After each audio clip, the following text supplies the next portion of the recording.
Welcome. Today we're going to be examining a collection of sources that are, well, they're profoundly challenging, but also incredibly important.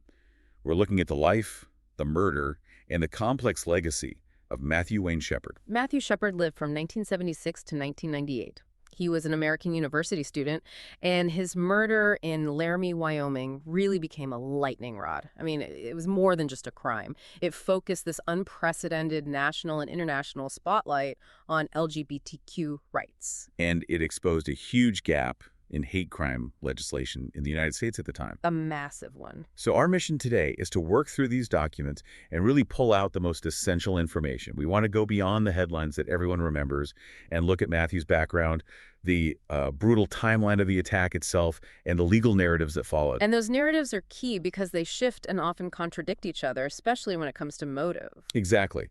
And then, of course, there's the truly seismic social and legislative movement that was launched in his name. It's just essential that we approach this with the gravity it deserves.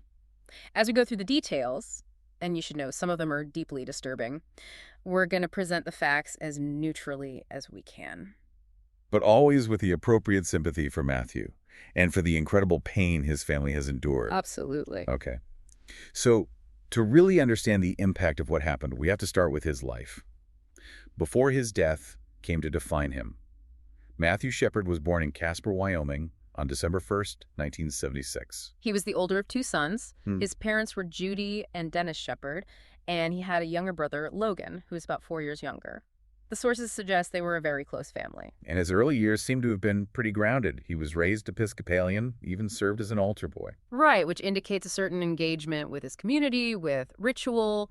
He went through the public school system in Casper Crest Hill, Dean Morgan, and then Natrona County High School for his first 3 years. The sources mentioned that, he was generally seen as friendly and outgoing, but he did face some teasing, mostly for his small size and because he wasn't really into sports. Which is a pretty common story. But his life took a really significant turn when his father's work took the family overseas. That's right.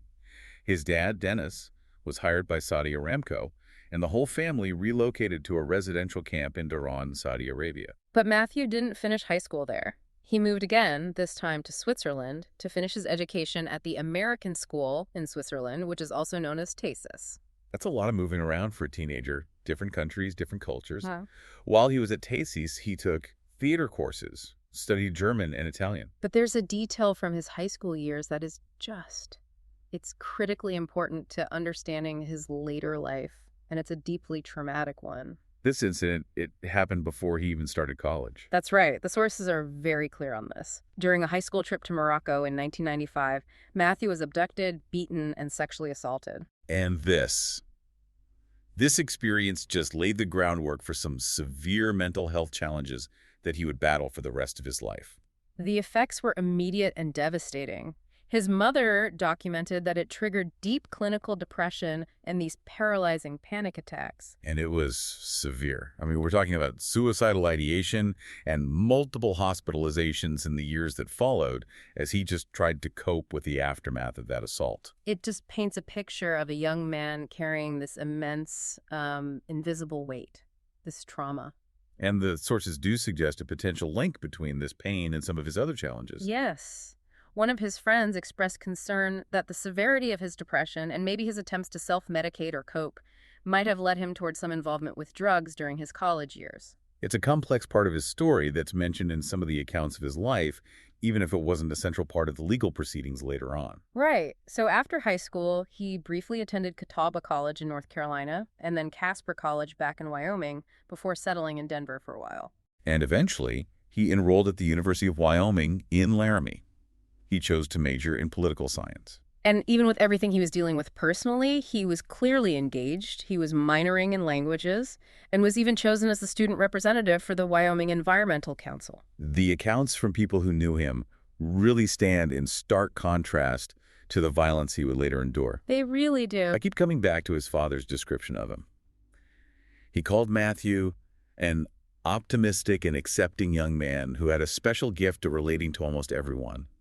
He said he was very approachable and always looked to new challenges. And beyond that personal charm, there was a real belief system there. His father talked about Matthew's great passion for equality and how he always stood up for the acceptance of people's differences. That passion for acceptance just makes the hatred that he faced, makes it all the more tragic. It does. Which brings us, very soberly, to the timeline of the crime itself.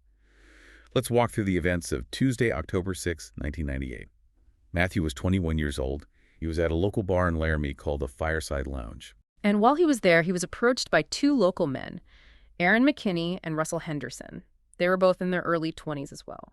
According to all the testimony that came out later, they started a conversation with him, and eventually they offered him a ride home. But that offer was a deception. They didn't take him home. Instead, they drove him to a remote, rural area just east of Laramie, a really desolate and isolated spot. And what happened there was an act of just extreme, brutal violence. The documents are very specific. McKinney and Henderson robbed him, they pistol whipped him over and over again, and they tortured him.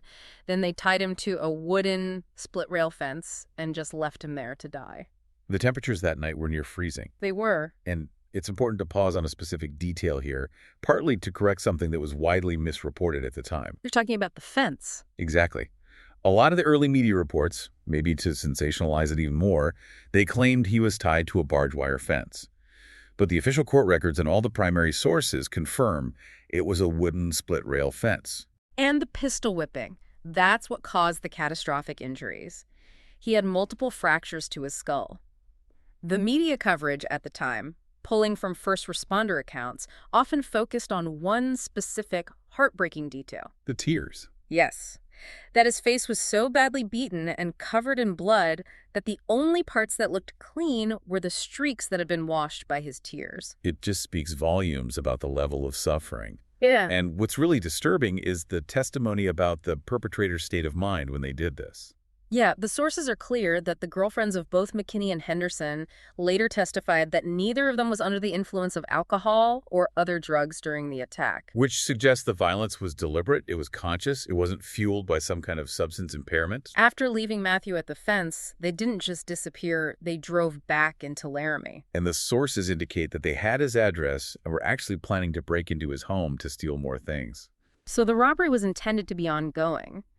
But then McKinney got into another fight almost immediately, a separate confrontation with two other young men, Emiliano Morales and Jeremy Herrera. And that fight resulted in head wounds for Morales and for McKinney himself. And it's that second, unrelated act of violence that led police straight to them. Right. Officer Flint Waters responded to that second fight.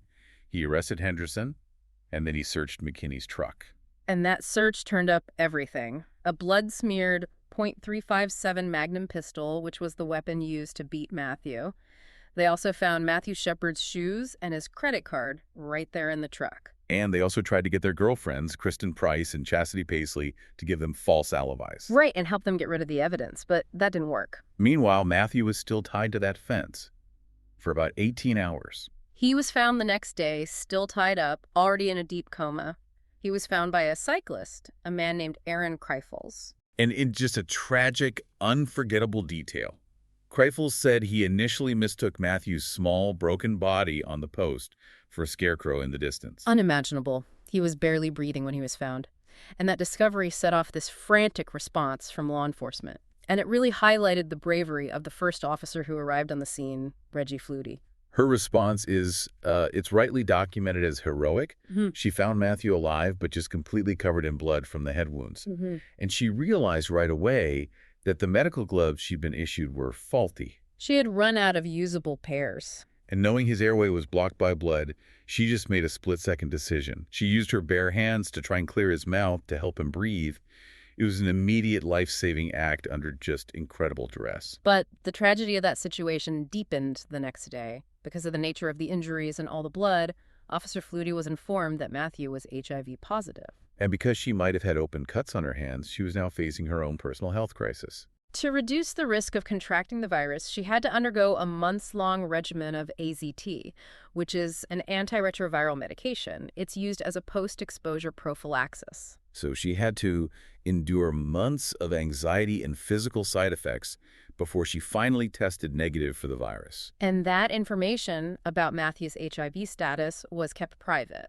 It was only disclosed when it was medically necessary for the first responders. Judy Shepard later wrote that she only learned her son was HIV positive after he was already in the hospital fighting for his life. Just another layer of devastation for the family to process in that moment. An unbelievable layer. Matthew was first taken to a hospital in Laramie, but he was very quickly transferred to the trauma center at Poudre Valley Hospital in Fort Collins, Colorado. His injuries were just catastrophic. He had severe fractures to the back of his head and near his right ear, but the most critical injury was severe brainstem damage. That meant his body had lost its ability to regulate basic functions: heart rate, breathing, body temperature. The doctors determined that the damage was too widespread to even attempt surgery. He was put on full life support. He never regained consciousness. And during those 6 days he was in the hospital, the story went global. There were candlelight vigils being held in cities all over the world, with everyone fearing the worst. Matthew Shepard died from his injuries on October 12, 1998, at 12:53 in the morning. He was 21 years old. The sheer horror of the attack meant that the legal proceedings were immediately under this intense media glare, and from the very beginning, the central question wasn't who did it. They were caught so quickly. It was why. Exactly. That question of motive drove everything that followed. McKinney and Henderson were arrested and first charged with attempted murder, kidnapping, and aggravated robbery. But after Matthew's death, that attempted murder charge was upgraded to first-degree murder, which made them both eligible for the death penalty. And in the pretrial phase, back in November of '98, the prosecution immediately introduced the narrative of anti-gay bias. They wanted the judge and the public to know that sexual orientation was a part of this crime, even if robbery was also a motive. A key piece of testimony came from Sergeant Rob Debris. He detailed an interview he'd had with McKinney. Right, and McKinney claimed that he and Henderson had lured Matthew into the truck by pretending to be gay specifically so they could rob him. Then McKinney claimed the violence only started when Matthew put a hand on his knee. So he was suggesting a kind of panic reaction. Exactly, a defensive reaction. But that story was immediately contradicted by other statements the court heard. Detective Ben Fritzen testified about what McKinney's girlfriend, Kristen Price, had told him. And she claimed that McKinney told her the violence was triggered by how McKinney felt about gays, which strongly suggested that anti-gay animus was the real underlying motive for the brutality. So you have these two conflicting narratives from day one. From the very beginning. Then, in April of 1999, Russell Henderson decided to take a plea deal to avoid the death penalty. He pleaded guilty to murder and kidnapping and received 2 consecutive life sentences. But even then, at his sentencing, his lawyer tried to steer the narrative away from hate, arguing that Matthew was not targeted because he was gay. So the real focus then became Aaron McKinney's trial, which started in October 1999. And his defense team built their strategy around what's known in legal circles as the gay panic defense. Can we just pause there for a second? For anyone who might not know, what exactly is the gay panic defense? It's a legal strategy, historically, where a defendant argues that the victim's sexual orientation or a perceived sexual advance was so shocking or upsetting that it caused them to enter a state of temporary insanity. So they lose control and commit assault or murder? Exactly. It basically tries to use homophobia as a mitigating factor to get a murder charge reduced to something like manslaughter. Did it work in this case? No. The judge completely rejected the use of the gay panic defense. But even without it, McKinney's lawyers argued that their only intent was robbery, not murder. They claimed the violence just escalated out of control. So no premeditated intent to kill. That was their argument. But the prosecutor, Cal Rarucha, he argued the opposite. He said the killing was premeditated and that it was driven by greed and violence. He was careful to frame it as both a vicious, intentional murder and one motivated by bias. And the jury came back with a somewhat complex verdict. They did. McKinney was found guilty of felony murder, but he was found not guilty of the charge of premeditated murder. Okay, so that distinction, felony murder, is really important. What does that mean legally? The felony murder rule basically says that if a death occurs while you're committing another dangerous felony, in this case, the robbery and the kidnapping, you can be convicted of murder, even if you didn't specifically intend for that person to die. So the killing happened during the felony, and that's enough. Exactly. It made proving premeditation less critical for securing a murder conviction. So with that conviction, the trial moved into the penalty phase, where the jury had to decide if McKinney would get the death penalty. And this is where Matthew's parents, Judy and Dennis Shepard, did something extraordinary. As the jury was starting to deliberate on capital punishment, the Shepards made a deal with the prosecution. They agreed to take the death penalty off the table. In exchange, McKinney would receive 2 consecutive life terms with absolutely no possibility of parole. It was an act of profound mercy coming from a family that was experiencing this unimaginable grief. Jenna Shepard's words at the time were so powerful. He said they were showing mercy to someone who refused to show any mercy. It was just a stunning moment. It shifted the entire narrative away from vengeance and toward this message of compassion, while still ensuring the perpetrator received the maximum possible sentence. But even with the trial over, that central question of motive, it just never really went away. Yeah. The idea that this was purely a hate crime was challenged years later in the media. It really was. This challenge gained a lot of traction in 2004, 6 years after the murder, with a report on the ABC News show 2020. And the main point of this new narrative was explosive. It suggested the murder was not motivated by Matthew's sexuality, but was primarily a drug-related robbery that just turned violent. And they had a major retraction to back it up. Kristen Price, McKinney's ex-girlfriend, who had originally testified that the violence was about McKinney's anti-gay feelings, completely reversed her story. She said on camera, "I don't think it was a hate crime at all," and claimed that she had lied to the police in her first statement. And even the original prosecutor, Cal Rarucha, was quoted in a way that gave some credibility to this new version. He said it was a murder that was once again driven by drugs. So for the public, this created a huge contradiction. You have the official trial narrative, and then you have these later statements from people who were so close to the perpetrators. The reaction from LGBTQ advocacy groups was immediate, and it was furious. GLA heavily criticized the 2020 report. They argued it was relying on the changing stories of completely unreliable people, a convicted murderer and an accessory who'd already admitted to lying to the police. Judy Shepard's lawyer called it a massive oversimplification. And Michael Adams from Lambda Legal, he had the most memorable description of it. He called it an attempt to de-gay the murder. He was implying a deliberate effort to strip the element of anti-gay bias from the story. And this push to redefine the motive didn't stop there. It got even more intense with the publication of a book in 2013 by Stephen Jimenez. Right, the book was called The Book of Matt, and Jimenez had actually been the producer on that controversial 2020 segment. Yeah, his book went even further. It introduced the really inflammatory claim that Matthew Shepard and Aaron McKinney had actually been occasional sexual partners. Which would suggest the attack wasn't a random act of homophobic violence, but maybe stemmed from some kind of personal conflict over sex or drugs.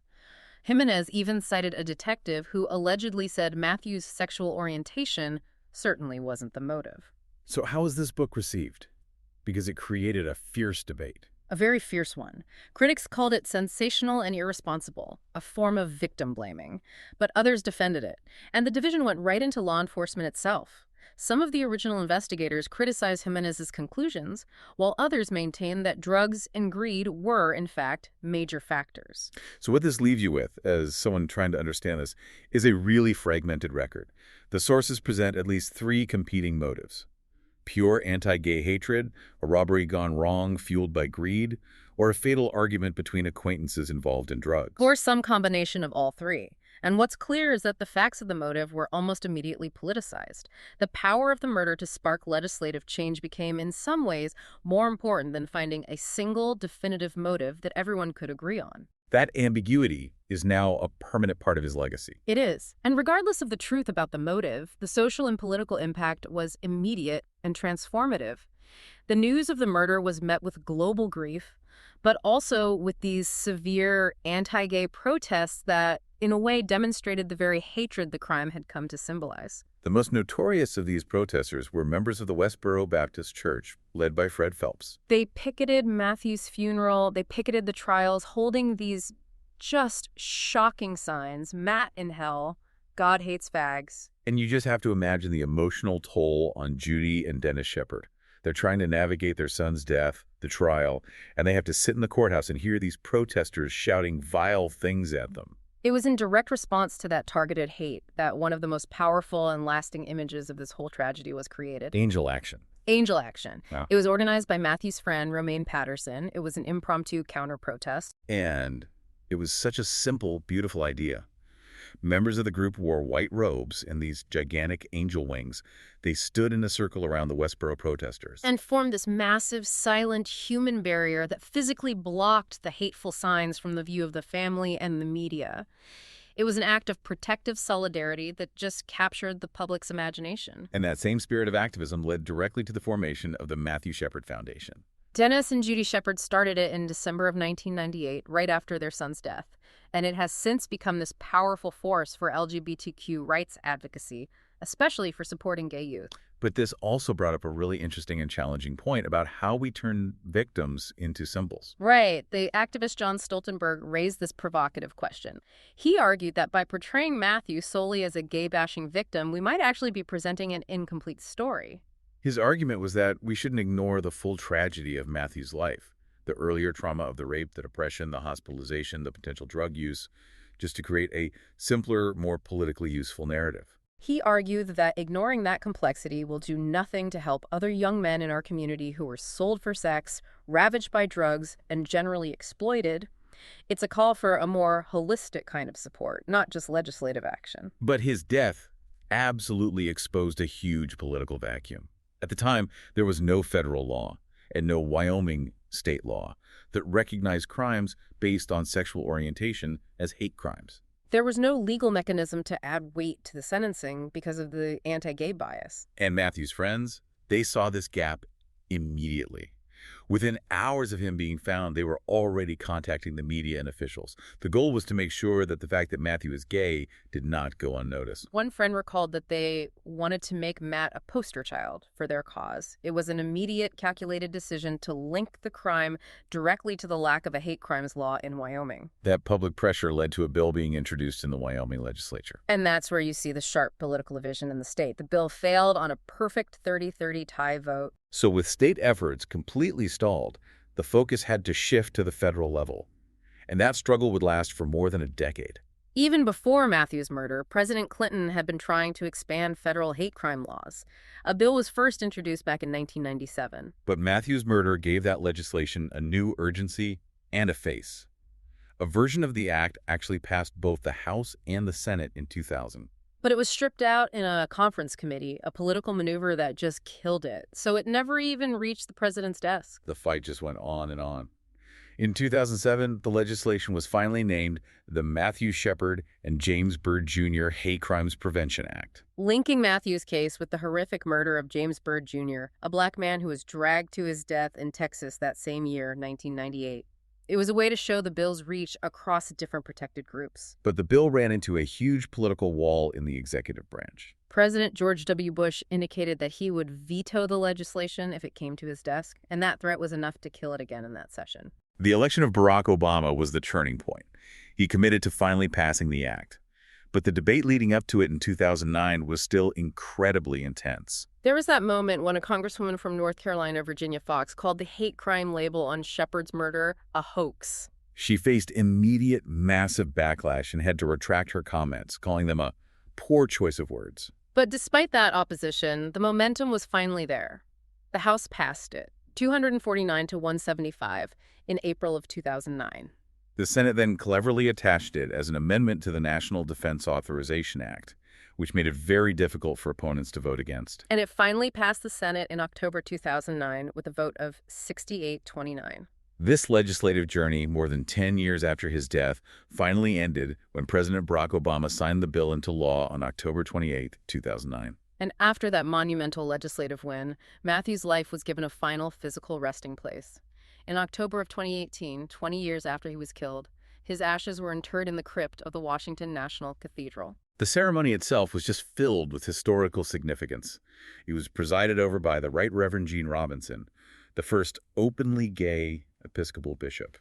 And the Washington National Cathedral, this is a site of immense national importance. Matthew Shepard's interment was the first of a national figure at the cathedral since Helen Keller 50 years earlier. It really cemented his place in American history as a figure of social change. And beyond the laws and memorials, his story has just deeply permeated American culture. The sources list so many artistic responses, but the most notable is probably the Laramie Project. The play, right. It used interviews and documents from the people of Laramie to build this narrative around the tragedy. His mother's memoir, The Meaning of Matthew, is another key document.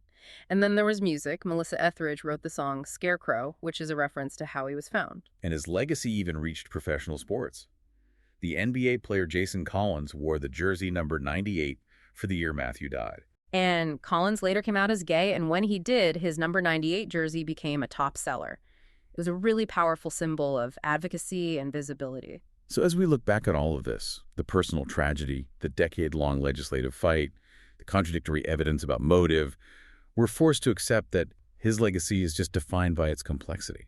It brings us back to that challenge from activists like John Stoltenberg. When a victim becomes a symbol for a cause, do we end up simplifying their life story? He argued that ignoring Matthew's full struggles, the trauma, the depression, the potential drug use, was a disservice. That perspective really urges us not just to celebrate the legislative victory, but to use the full, complicated tragedy of his life to better understand and help other vulnerable young people who are facing similar things. The focus, he argued, should be on holistic community support, not just on punitive laws. Ultimately, what the sources show is that a single, terrible event, even one where the core motive is still debated by the people who investigated it, can mobilize massive legislative and social change. Matthew Shepard's murder, regardless of the granular details, undeniably exposed the deep flaws in America's response to hate and profoundly reshaped the nation's legal landscape. Thanks for listening.